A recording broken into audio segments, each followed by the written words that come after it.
Hello there, and welcome. Today I'd like to discuss something that is quintessentially important for teachers to have resolved in their own minds and was never discussed in a single methods course that I ever took and was a constant, I'm sorry about the throat clearing, please forgive me.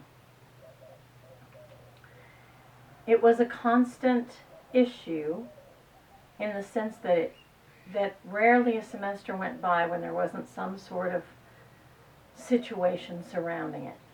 And that is the issue of late work.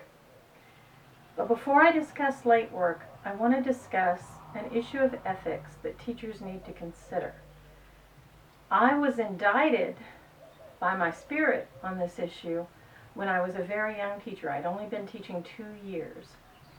And I had been trained by some teachers who felt free to promise things to students and then not deliver. So they might say, I'll have these graded tomorrow. And then the next day they wouldn't be graded, and they'll say, I'm not sure when I'll have them graded. I'll get them to you when I can. This is an ethical problem. And the way it was presented to me that really weighed on me and made me change my ways was a sermon by a man named Rondell Stovall. He was the pastor of my church. And he did a sermon called Don't Let Your Words Fall to Earth. It's from the Sermon on the Mount when Jesus says, don't swear. Let your yes be yes and your no be no. In other words, if you say it, make sure it's true. Make sure you adhere to it. So I had been doing this to my students. I'd been saying that I get something done and then not getting it done and making them wait. And I didn't take it for what it really was an ethical failure. You cannot teach students the ethics of punctuality and adhering to timelines if you yourself are unable to keep your words from falling to earth. So, I made a rule for myself. My papers would go back to my students within a week. I required them to submit 4 pieces of writing a week, and I had them combine them in a packet, and I graded their choice of which one should be the graded one, and then I just looked at the others. Now, students cheated doing this. There are ways that you can cheat doing this. I won't go into all the things I discovered and all the ways I kind of dealt with those at this point. I just want to talk about the late work issue. Because I've already said that if a student didn't turn in the work, the writing, on time, they had a week to submit it, but they had to come in on their own time and read it to me. Because it would cost them effort and time, because it would cost me effort and time. And so that seems to me a fair exchange. Schools have different policies about late work, and certainly you have to adhere to your school's policy. And you can have different policies about late work. You can have various policies about late work. I'm not expecting you to necessarily stick to mine. But you need to stick to something. The time that I broke my own policy, things worked the way they needed to work, in the sense that I said I would accept late work, and it turned out the student hadn't done the work. But there are times when people expect you to accept late work that is past the time that it's allowed to be turned in. First of all, make sure you put your late work policy in your course description. Make sure it's up front right away and students know it.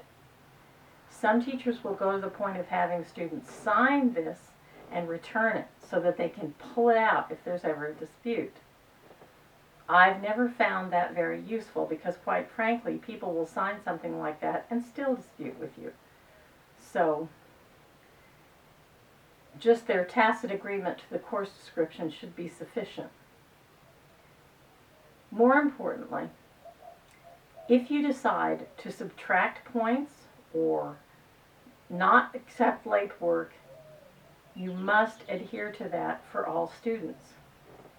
And if you decide to accept late work past the allowable time, you must be willing to do that for all students. Students are going to turn in work late, just like people turn in work late. If the old adage that the only thing you can depend on are death and taxes, even taxes get turned in late. There's penalties. But we need to adhere to a standard where that's concerned. It seems to me that late work is both an ethical issue and a discipline issue. But you as the teacher must demonstrate professional discipline and ethics in relation to it. I'll be honest with you.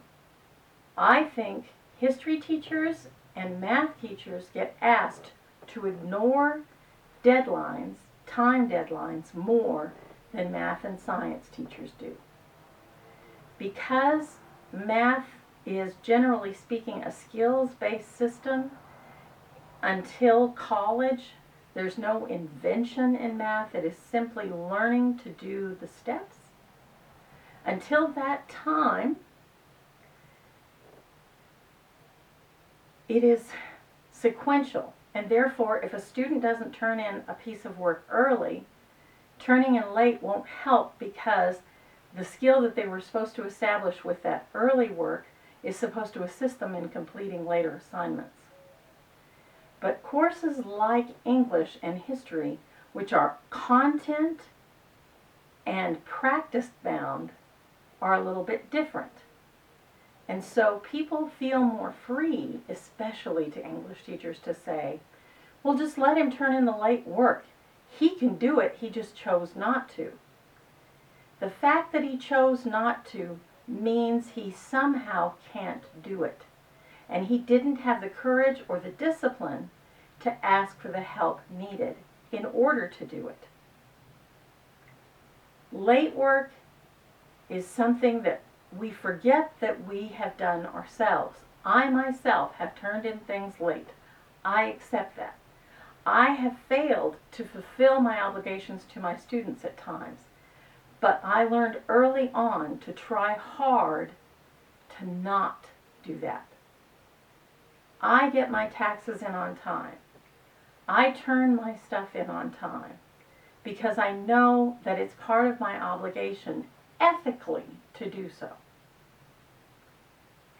When you are demonstrating ethics to students, that's a more important lesson than any content or skill. Ethics is the foundation of the way we interact with each other. And if we're unethical, we are a danger to our community.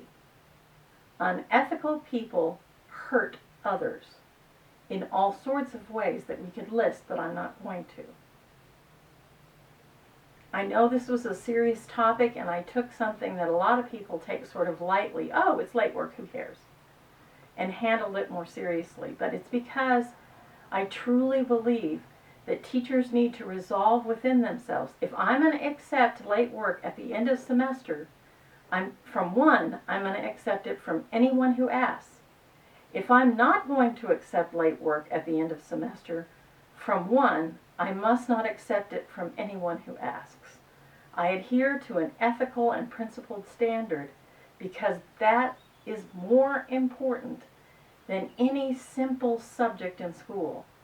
It has to do with how we as human beings interact and treat each other. That's it for today. Tomorrow I'll be talking some more about group work, and I think you'll understand how I see late work, especially in the relation to group work. I hope you see me again soon, you gorgeous people.